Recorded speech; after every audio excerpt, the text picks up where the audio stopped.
Hey guys, Kelly here.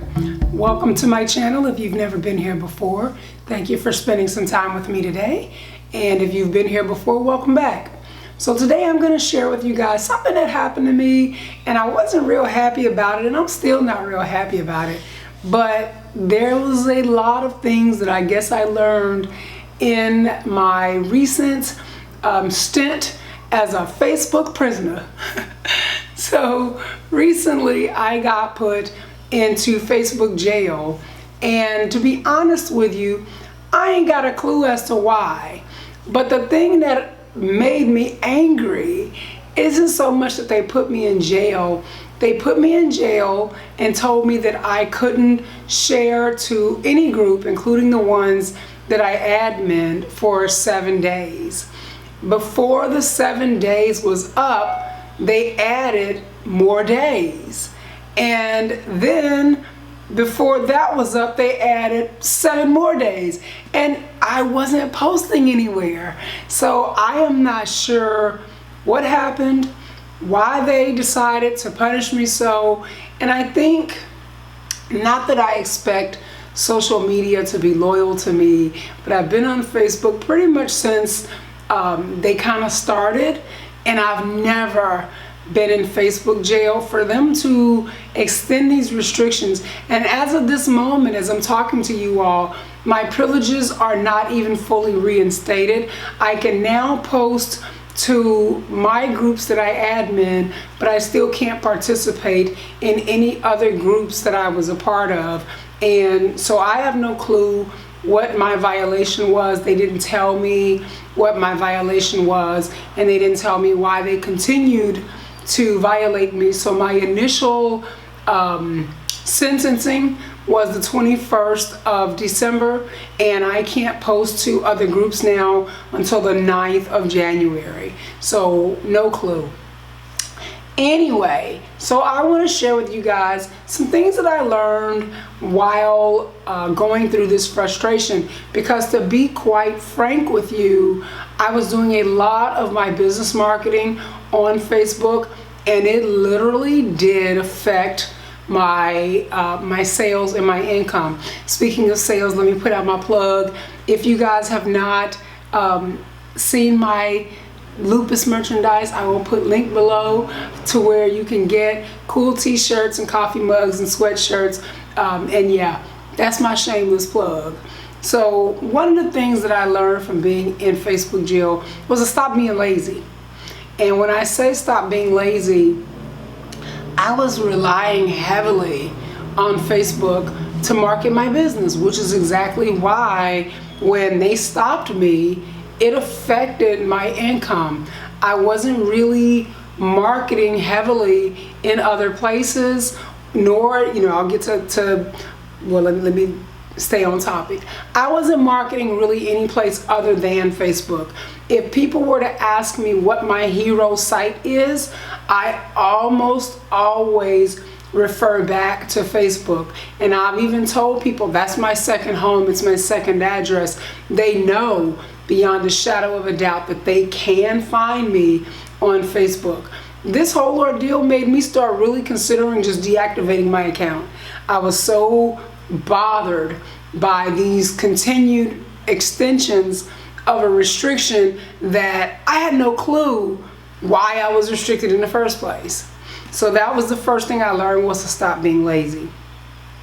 The second thing I learned was to stop relying so heavily on social media, but on one source of social media. Because unfortunately now, in this day and age, you're gonna have to market somewhere social media wise, or nobody's gonna know you're out there unless you're a local business that you can make your income offline. And since I am an online entrepreneur, social media is important for me. So I gotta take a sip from my lupus mug. 1 second. So one of the things that I learned, like, I've got a friend who I didn't even know Periscope was still going strong. She keeps telling me, you need to get back on Periscope. And I was like, no. I'm a Facebook junkie. Guess what?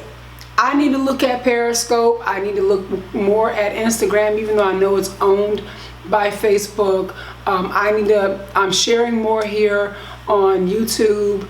I just need to spread myself out a little bit more and stop relying on one source of social media. So the other thing that it caused me to do, this is another part of where I was getting ready to go when I was talking about being lazy, is get back on your own real estate. So one of the things that I've done in my laziness, guys, I have had blogs for at least the last, decade, a little bit more. And I really just don't want to maintain websites. I don't want to deal with hackers. I don't want to deal with installing plugins that shut your whole site down because they were messed up or whatever that is. I just didn't want to deal with that. So I was basically, I had a Shopify store on Facebook instead of having my own spot. Or, I didn't have, I would talk about the lupus and I would talk about the food and I would talk about all these things, but I didn't have my own real estate. So during this time, I actually went out, renewed a couple of domain names, started a new blog, and now I am promoting those things on my social media, all of my social media, but instead of sending them to a Facebook group or a Facebook page, I'm sending them to my real estate. So that way, if people start to look forward to being in your spot, they save that, and if Facebook puts you in jail, then you're not so screwed because people still know where to find you in other places. The problem that I was having is that I spend so much time on Facebook.